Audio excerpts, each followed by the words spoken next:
특별히 요즘은 코로나 바이러스가 다시 기승하고 있습니다. 성도 여러분, 앞으로 몇 달간 특별히 조심하시고 신경 쓰셔야 되겠습니다.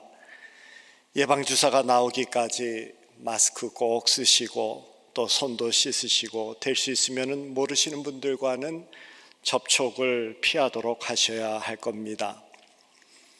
왜 코로나 바이러스와 같은 악한 것이 이 세상에 있는가?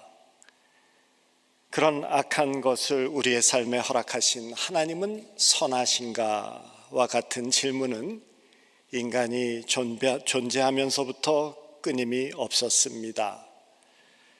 그리고 무신론자들과 반기독교인들은 세상의 악을 지적하면서 세상이 이렇게 악한 것을 보니 하나님이 존재하지 않는다 라는 그러한 증거다라고 외쳤습니다. 우리의 삶에 존재하는 악과 고통이 어디에서 왔느냐에 대한 대답은 일반적으로 세 가지로 정리가 됩니다. 해롤드 쿠시너라는 신학자가 When bad things happen to good people, 왜 선한 사람에게 불행이 찾아오는가라는 저서에서 세 가지의 모델로 대답을 합니다. 먼저 고대 동양 사상의 모델이 됩니다. 힌두교와 불교. 여기서는 악을 운명적으로 봅니다. 악은 마치 동전의 양면과 같다. 한 면이 있으면 다른 면이 있듯이 생명이 있으면 죽음도 있는 것이고 선이 있으면 악이 있는 것이다. 음양 사상과도 같습니다. 세상은 음과 양으로 서로 균형을 맞추고 있다. 악이 있기 때문에 선이 있는 것이고 선이 있기 때문에 악이 있는 것이다. 소위 운명론이 되어지죠. 인생은 그런 것이니 악이 어디에서 왔는지 묻지 말라라는 것입니다. 힌두교, 불교, 그리고 우리의 전통 종교가 다 그 운명론에 속해져 있죠. 다른 하나는 고대 근동 지역의 모델이 되어집니다. 선도 악과 마찬가지로, 악도 선과 마찬가지로 신이 자신의 목적을 위해서 사용하고 있다라는 개념입니다. 그래서 악도 신이 주관하고 있다라고 봅니다. 말하자면 욥기에 그런 경우 중에 하나라고 이해를 할 수가 있는데요. 하나님이 사탄의 시험을 욥에게 허용하십니다. 하나님이 악을 행하지는 않았지만은 악을 허락하시면서 욥을 시험하십니다. 하나님이 선하시다면 어떻게 악을 의도적으로 사용할 수 있는가라는 질문을 하지 않을 수 없습니다. 그리고 다른 하나는 성경적인 모델입니다. 성경은 우리에게 말씀하십니다. 악은 사탄에게서 온 것이다 라고 확실하게 말씀해 주십니다. 마귀는 타락한 천사로서 이 땅에 실체로 존재하면서 끊임없이 인간을, 특별히 성도들을 괴롭히고 침투한다. 악의 출처가 곧 사탄이다 라고 말합니다. 그래서 창세기에서도 보면 악은 사탄의 유혹으로부터 세상에 들어옵니다. 노아의 홍수 사건이 있었습니다. 하나님은 노아와 그 가족을 구원하시고 세상의 모든 악을 제거하십니다. 그런데 홍수가 끝나자마자 다시 세상에 악이 존재합니다. 사탄은 계속해서 하나님의 나라를 침투하려고 공격하려고 악을 가져옵니다. 그렇다고 모든 고통을 사탄에게 연결시키는 것은 또한 성경적이지 않습니다. 그렇게 된다면 이단인 김기동의 귀신론이 되어져 버립니다. 감기도 감기 귀신, 싸움도 싸움 귀신이 하는 것이고 또 섭섭한 것도 섭섭한 귀신이 들어와서 그렇다. 이런 식으로 다 이야기를 해버리죠. 병원 가는 것보다 죽기를 위한 기도를 받는 것이 먼저입니다. 분명한 이단입니다. 삶의 고통과 질병과 어려움이 많은 경우에는 우리 인간의 부주의함과 욕심과 죄로 인하여서 우리 인생에 주어졌다라고 성경은 또한 말하기 때문입니다. 반면에 성도들이 부주의와 욕심과 죄를 떠나서 최선을 다해서 살아간다 할지라도 그러한 성도들의 거룩함에도 불구하고 고난이 계속 찾아온다는 것은 아무도 부인할 수 없는 현실입니다. 오늘 본문 말씀은 그렇게 최선을 다해서 주님의 뜻을 따라서 이 땅에서 천국을 이루기 위해서 살아가려는 성도들에게 주어지는 말씀이 됩니다. 흔히 곡식과 가라지의 비유라는 제목으로 많이 불리우죠. 우리가 많이 들었던 말씀입니다. 천국은 이러이러이러하다라고 하면서 천국을 이루려고 살아가려고 하는 성도들의 삶의 상황을 우리에게 말씀해 주고 계십니다. 오늘 부유에서 예수님이 말씀하시는 천국은 성도들이 죽은 후에 가게 되는 그 천국, 하나님께서 우리를 위해서 준비해 놓으신 그 영광스러운 그곳을 이야기하는 것은 아니죠. 이 천국은 예수 그리스도를 믿고 예수를 본받아 살아가려고 하는 성도들의 삶, 하나님의 통치 안에 거하면서 천국을 이 땅에서 이루면서 살아가려고 하는 성도들이 겪어야 되는 그러한 상황을 우리에게 말씀해 주고 있습니다. 오늘 본문 24절에서 가정에서, 교회에서, 또한 직장에서 천국을 이루며 살려고 할 때 겪는 상황을 이렇게 소개하며 설명을 시작하십니다. 천국은 좋은 씨를 제 밭에 뿌린 사람과 같으니 라고 말씀하시죠. 우리가 성령의 도우심을 받아서 현재 우리의 삶 속에서 이루려고 노력하는 천국은 밭에 좋은 씨를 뿌린 농부가 겪는 상황과 유사하다라는 뜻으로 이해하면 가장 적당합니다. 이 말씀을 통해서 우리가 하나님의 계획이 무엇인지, 그렇게 겪어가는 우리들의 삶 속에서 하나님의 계획이 무엇인지를 깨닫기를 원합니다. 25절의 말씀에 천국은 사람들이 잘 때 그 원수가 와서 곡식 가운데 가라지를 덧뿌리고 갔더니 라고 말씀해 주십니다. 지금 우리가 들으면은 뭐 그런 경우가 있을까라고 생각할 수 있겠지만은 그 당시에 이 비유를 듣던 1차 청중들은 그래서 이거 큰일 났네 라는 식으로 생각하고 긴장했을 것입니다. 곡식이라는 것은 한 나라의 경제력이고 군사력이었습니다. 전쟁을 나가면 군사들에게 가장 중요한 것은 그들을 먹일 곡물이었습니다. 그래서 곡물은 군사력이 되어집니다. 또한 적이 성을 공격했을 때 성 안에 곡물이 충분해야지만이 계속해서 방어를 할 수 있었던 것이죠. 성을 둘러싼 적은 성 안에 곡물이 떨어질 때까지 기다림으로써 항복을 이끌어내는 경우가 많았습니다. 그래서 적국들은 한 나라를 침략을 준비하면서 전략적으로 그 나라에 몰래 들어가서 밭에 가라지를 뿌리는 일들이 실제로 있었던 것입니다. 그렇기 때문에 예수님이 이 비유를 설명하실 때 이 말씀을 듣던, 이 비유를 듣던 1차 청중들은 조금 긴장했을 것입니다. 어떤 나라가 쳐들어오려고 그랬던 거구나. 누군가 천국을 쳐들어가기 위해서 그러는 것이구나 라고 들었을 것입니다. 그렇게 가지가 뿌려진 농부의 입장에서 참 난처한 경우가 되어집니다. 이 가지가 자라면서 두 가지 문제로 곡식을 위협하기 때문이죠. 하나는 자라가는 모습이 너무나 비슷해서 거의 다 자랄 때까지 구분이 되지 않는다라는 것입니다. 그래서 가라지를 뽑아내려고 하면 잘못하다가 곡식을 뽑게 되어지는 경우가 됩니다. 또 다른 하나는 성장되어져서 이제 구분할 때쯤이 되어져서 그 가라지를 제거하려고 하면은 그때는 벌써 뿌리끼리 엉켜져 있기 때문에 잘못하다가 곡식을 해하게 되어져 버립니다. 그래서 곡식을 보호하기 위해서는 추수 때까지 두었다가 하는 것이 일반적이죠. 예수님께서 이 비유를 통해서 우리에게 하시고자 하는 말씀은 예수를 따르고 하나님의 말씀에 순종하여서 천국을 이루어가면서 살려고 하는 삶이라 할지라도 우리의 삶에는 악이 제거되어지지 않고 계속적으로 악의 역사가 있을 것이다 라는 경고입니다.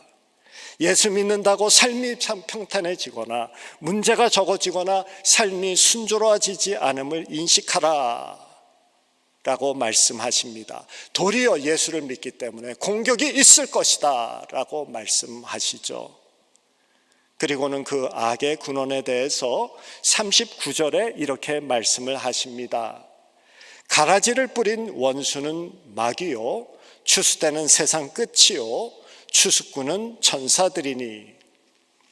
예수님이 오심으로 인해서 우리의 삶에 천국이 이루어져가는 삶을 살게 되어지고 그 통치가 우리의 삶에서 역사하고 있습니다. 그러나 세상에서는 악이 여전히 역사하고 우리의 삶에서는 여전히 그 악이 존재하는데 사탄이 공격하고 있기 때문이다 라고 말씀을 하십니다. 불교나 유교나 힌두교와 같이 운명적으로 이 세상을 살아가다 보면은 그것은 자연스러운 현상이다 라고 말씀하고 있지 않습니다. 가라지를 뿌린 주체가 있다라고 하십니다. 누가 뿌렸습니까? 마귀가 뿌렸다라고 하십니다. 그러니까 한마디로 이 세상에는 마귀의 역사가 있다라고 확실하게 말씀해 주십니다. 특별히 천국을 이루려는 삶 속에 가라지를 뿌리는 마귀가 있다라고 하십니다. 그러니까 깨어 있으라라고 말씀하시죠. 베드로전서 5장 8절입니다. 근신하라 깨어라 너희 대적 마귀가 우는 사자와 같이 두루다니며 삼킬 자를 찾느니. 야고보서 4장 7절에서도 대적하라라고 말씀하십니다. 그런즉 너희는 하나님께 복종할지어다 마귀를 대적하라 그리하면 너희를 피하리라. 예수 그리스도의 이름으로 사탄을 대적하라라고 하십니다. 인간의 힘으로 대적할 수 있는 존재가 아닙니다. 예수 그리스도의 능력의 이름으로 대적하라, 선포하라라고 나가십니다. 예수 그리스도의 사랑을 비칠 때, 그 사랑의 빛으로 비칠 때 어두운 사탄의 역사가 물러가게 될 줄로 믿습니다. 우리가 지난 10주 동안에 걸쳐서 나누었던 팔복 말씀에서 천국 백성으로 살아가기로 결심한 자들에게 주어진 예수를 따르는 그 십자가의 길에 대해서 말씀을 나누었습니다. 그렇게 이 땅에서 천국을 이루기 위해서 가난한 마음으로 살고 애통하는 마음으로 기도하고 늘 겸손함으로 온유함을 지키고 의를 추구하면서 살며 적극적으로 화평을 이루는 삶을 살고 십자가를 지는 마음으로 핍박을 받아도 참으면서 살아가고 그 비아 돌로로사 고난의 길을 예수님을 따르기 위하여서 따라간다 할지라도 세상에 사탄이 역사하기 때문에 우리의 삶에 고통과 악이 존재할 수밖에 없다라고 말씀하시죠. 예수 믿고 주님을 온전히 의지하고 산다면은 마땅히 천국과 같은 평안과 은혜와 축복이 보장되면 좋을 텐데 그렇지 않고 천국을 세우려고 하는 그들에게 더욱더 천국을 무너뜨리려기 위하여서 악한 마귀의 공격, 가라지를 뿌리는 그러한 일이 있다라고 우리에게 가르치고 계십니다. 이 말씀 기억해야 됩니다. 우리의 삶에는 선과 악이 공존합니다. 사랑에서 시작했고 사랑을 유지하려고 그렇게 기도하며 노력하는 가정생활 속에 또 고통이 악이 찾아옵니다. 가장 거룩해야 할 교회 그리고 함께 잘해보려고 노력한다 할지라도 사탄 마귀는 가라지를 뿌립니다. 최선을 다하고 있음에도 불구하고 속상하고 답답하고 내 마음을 긁는 일들이 살아가면서 생긴다라고 말씀을 하죠. 전쟁을 준비하고 천국을 무너뜨리려는 사탄의 역사가 있으니 깨어있으라, 늘 대적하라, 예수 그리스도의 사랑의 빛으로 비추라 라고 말씀하십니다. 그렇게 찾아와서 괴롭히는 나의 삶 속에 있는 가라지에 대해서 29절에 이렇게 말씀하시죠. 주님이 이르되 가만두라. 가라지를 뽑다가 곡식까지 뽑을까 염려하노라. 가라지가 같이 자라게끔 그냥 두라라는 주인의 명령입니다. 가라지가 있으면 당장 빼버리면 조금의 아픔이 있다 할지라도, 조금 상처가 된다 할지라도 그래도 그게 속 시원한 것 아니겠습니까? 가라지는 당장 처벌을 받게 되어지고, 그러니 잘잘못이 확인되어지니 속 시원하죠. 그런데 둘 다 심판날까지 그대로 보존하라. 곡식으로 살면 보상이 있고 가라지로 살면 처벌이 당장 있으면 좋을 텐데, 곡식으로 살 때 가라지로 살거나 그냥 내버려 두라. 그래도 이렇게 힘들어도 곡식으로 살자라고 하는 그런 동기부여가 될 수 있도록 지금 차별을 두면 얼마나 좋겠습니까? 그런데 차별이 없이 똑같이 보존되어지고 똑같이 햇빛을 받습니다. 똑같이 비도 내려집니다. 비료를 뿌리면 비료의 혜택도 동일하게 부여받습니다. 이 세상에서 곡식으로 살든지 가라지로 살든지 차이 나는 것이 하나도 없는 경우가 됩니다. 하나님의 뜻에 합하고자 그렇게 아무리 노력하면서 살아도 인정받지 못하는 듯합니다. 내가 속은 것 같고 도리어 바보라는 생각이 들게끔 하는 것이 이 세상입니다. 물론 곡식과 가라지가 성장하는 동안에 모양새도 비슷하고, 더 나아가서 가라지의 뿌리가 곡식의 뿌리를 붙잡고 있기 때문입니다. 가라지를 뽑으려다가 곡식까지 뽑아 상처가 날까 그런다라는 것은 알지만은 그래도 속상합니다. 저들은 마음대로 살아도 되는데 나는 뭐 하는 거야 라는 생각이 들죠. 남들은 화날 때 화내고 쓰고 싶을 때 마음대로 쓰고 즐길 거 다 즐기는데도 곡식으로 사는 것 쉽지 않은 일이죠. 이 세상은 곡식의 가치를 인정하지 않습니다. 그러니 세상은 곡식으로 사는 우리를 별것이 아닌 것 같이 보고, 세상은 곡식인 우리를 우습게 봅니다. 도리어 악한 가라지가 번성을 하는 것 같고, 가라지가 권세를 잡고 악한 가라지가 힘을 과시하는 세상이 되어집니다. 주님의 뜻대로 살고 하늘나라의 원리에 합하여서 살면 형통하는 것이 아니라 가던 길도 막힙니다. 이것이 천국을 이루고자 하는 믿는 백성들의 현실이다라고 우리에게 말씀하십니다. 요셉의 인생이 그랬습니다. 일반적으로 요셉의 삶은 형통했다라고 말하지만 그것은 나중에 결론을 다 보니까 해피엔딩이라서 그렇게 말할 수 있는 것이지, 그의 삶은 정말 파란만장했습니다. 죽을 고비까지 넘기는 삶이었습니다. 가장 믿고 사랑받아야 할 가족에게 팔려 노예로 전락했습니다. 절대로 평탄한 삶 아니었습니다. 형통하지 않았습니다. 종살이였습니다. 누가 종살이를 두고 형통한 삶이라고 말할 수 있습니까? 세상 기준으로 형통과는 거리가 먼 삶이었습니다. 괴로움을 당하는 삶이었고 가라지에 꽉 붙잡힌 그러한 괴로운 삶이었습니다. 그런 상황 속에서도 요셉은 하나님의 뜻을 따라 곡식의 삶을 추구했었죠. 30절에 보면은 건재하게 보이던 가라지가 맞게 될 결말을 말씀하십니다. 둘 다 추수 때까지 함께 자라게 두라. 추수 때 내가 추수꾼들에게 말하기를 가라지는 먼저 거두어 불사르게 단으로 묶고 곡식은 모아 내 곡간에 넣으리라 하리라 라고 말씀하시면서 가라지는 거두어서 불사르고 곡식은 모아 내 곡간으로 넣으리라 라고 말씀해 주십니다. 이렇게 악한 역사가 있는 현실이고 사탄이 방해하고 억압하고 묶어버리는 현실 속에서도 결국에는 하나님의 뜻이 이루어진다, 하나님의 계획이 이루어진다라고 말씀하십니다. 결국 곡식은 따로 모아서 곡간에 넣을 것이다 라고 하시면서 하나님은 원하시는 바를 이루시는 분이다 라고 우리에게 말씀하십니다.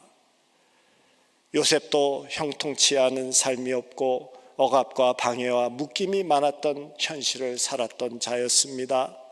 가라지가 그의 삶에 징그럽도록 많았고 형통함을 몰랐고 가라지가 묶고 있었던 그러한 삶입니다. 누구도 그를 인정하지 않았던 삶입니다.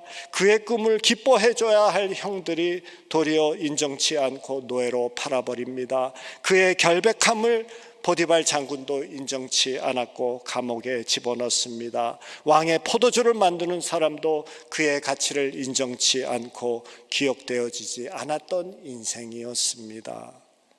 그렇게 가라지가 많은 삶이었음에도 불구하고 하나님께서는 그의 삶에서 하나님의 뜻을 이루십니다. 총리의 자리를 허락하십니다. 하나님의 계획하신 일이 있기 때문에 결코 실패하지 않으신 하나님이십니다. 아무리 가라지가 있어도 실패를 허락하지 아니하시고 결국에는 곡식을 따로 챙기시고 그들의 열매를 소중히 여기시어서 거두어 낼 것이다 라고 약속하십니다. 우리의 삶에도 가라지가 있습니다. 가라지를 보면 한숨이 나올 때 있고 속이 탈 때도 있습니다. 가라지를 보면서 내 주님을 이렇게 섬겼는데 왜 이런 일이 있습니까? 라고 따지고 싶을 때 있습니다. 옛날에 그 일이 아직까지도 나를 괴롭히는 것들이 있습니다. 재정의 압박, 육신의 건강, 자녀들의 삶 속에서 생기는 예상치 못하는 그러한 어려움, 가라지가 곡식의 뿌리를 감고 묶듯이 우리의 모든 기운을 뺏어가고 지치게 만드는 그러한 상황들이 있습니다. 사탄의 역사, 우리의 실수, 우리의 욕심으로 인해서 우리를 묶고 있는 그러한 것이 있습니다. 그럼에도 불구하고 하나님께서는 그의 선하신 뜻을 우리의 삶에서 반드시 일구어 내시겠다라고 말씀하시고 계십니다. 하나님께는 실패함이 없다고 하십니다. 하나님의 계획은 깊고 크고 오묘하셔서 인간이 이해할 수 없습니다. 오직 믿음으로 받아들이고 살아갈 뿐입니다. 욥기 11장 7절부터 9절까지 이렇게 말씀하십니다. 내가 하나님의 오묘함을 어찌 능히 측량하며 전능자를 어찌 능히 완전히 알겠으며 하늘보다 높으시니 내가 무엇을 하겠으며 수월보다 깊으시니 내가 어찌 알겠느냐. 그의 크심은 땅보다 깊고 바다보다 넓으니라.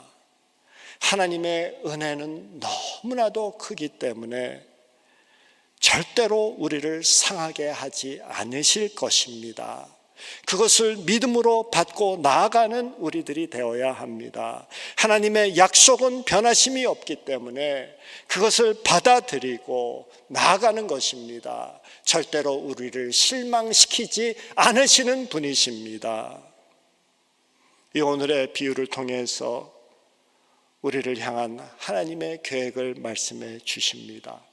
이 땅에서 주님의 뜻대로 살면서 천국을 이루고자 노력하는 너희들, 아무리 가라지가 너희를 묶고 발버둥을 쳐도 너희를 망하게 할 수 없다. 상황을 살펴보면 결코 쉬운 것 아니고 꼭 손해볼 것 같지만은 절대로 그렇게 두지 않겠다라는 하나님의 계획을 말씀하고 있습니다. 결국 하나님이 승리하실 것이고 그의 선한 계획이 이루어지실 것이고 그의 신실하신 약속이 지켜질 것이다 라고 말씀하십니다. 가라지가 보이는 환경으로 힘들어하지 말라. 믿음으로 담대하게 천국을 이루어 나가는 그 삶을 계속하라라고 말씀하십니다.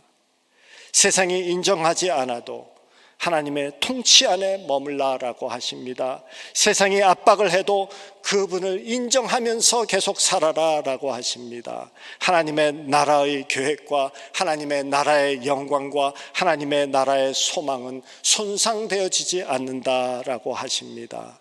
하나님의 백성으로 살아간다는 현실은 괴롭힘을 당할 수도 있고 묶임을 당할 수도 있고 무시함을 당할 수도 있다 할지라도, 가치없게 보이는 경우라 할지라도 끝까지 인내하라라고 말씀하십니다. 마귀의 역사와 방해가 반드시 있을 것이다 라고 말씀하시죠. 그러나 하나님을 의지하고 하나님의 통치 아래 살아가는 삶, 결코 실패하지 않는다. 그러니 낙담하지 말라라고 말씀하십니다. 어렵게 살던 시절에 쌀에는 돌이 많이 섞여 있어서 밥하기 전에 돌을 고르고 밥을 지어야 했던 때가 있었습니다. 그렇게 준비해서 밥상을 내놓았는데 남편이 돌을 씹었습니다. 민망해하는 아내 앞에서 남편은 웃으면서 일어나서 밖에 잠시 나갔다 돌아옵니다. 아내가 궁금해서 묻죠. 어디 갔다 왔어요? 남편이 웃으면서 다정하게 대답합니다. 그놈의 돌이 너무나 커가지고 내일 산에다 갖다 버리려고 지게에다가 올려놓고 왔어. 함께 웃습니다. 잠시 후에 돌이 또 씹혔습니다. 난처해 하는 아내를 보면서 곁에 계신 시어머니가, 아가야, 그래도 돌보다 쌀이 더 많아서 좋다. 함께 웃었다고 합니다. 돌이 있어도 돌 때문에 원망하는 것이 아니라 돌 때문에 서로의 사랑을 나누고 확인할 수 있으면 축복입니다.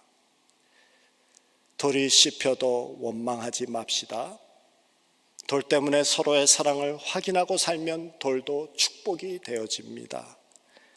돌이 씹혀도 성내지 말고 지게에 올려놓는 여유와 웃으면서 넘어갈 수 있는 넓은 마음으로 서로를 격려하고 위로합시다. 하나님이 결국에는 그의 선하심으로 갚으실 것을 우리가 믿기 때문입니다.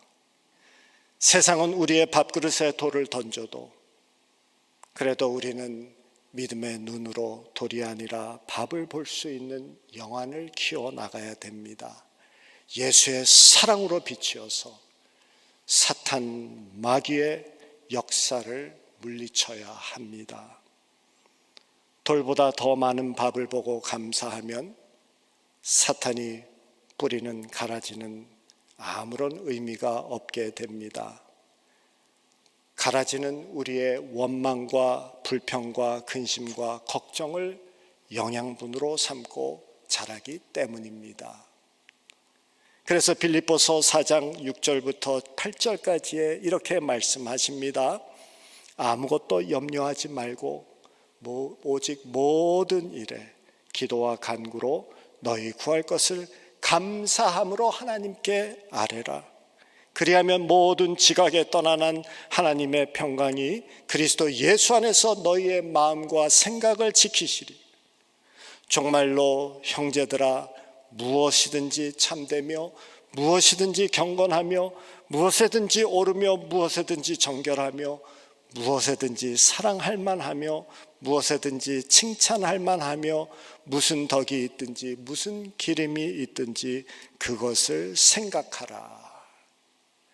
감사하며 선한 것을 생각함으로 악을 물리치는 것입니다.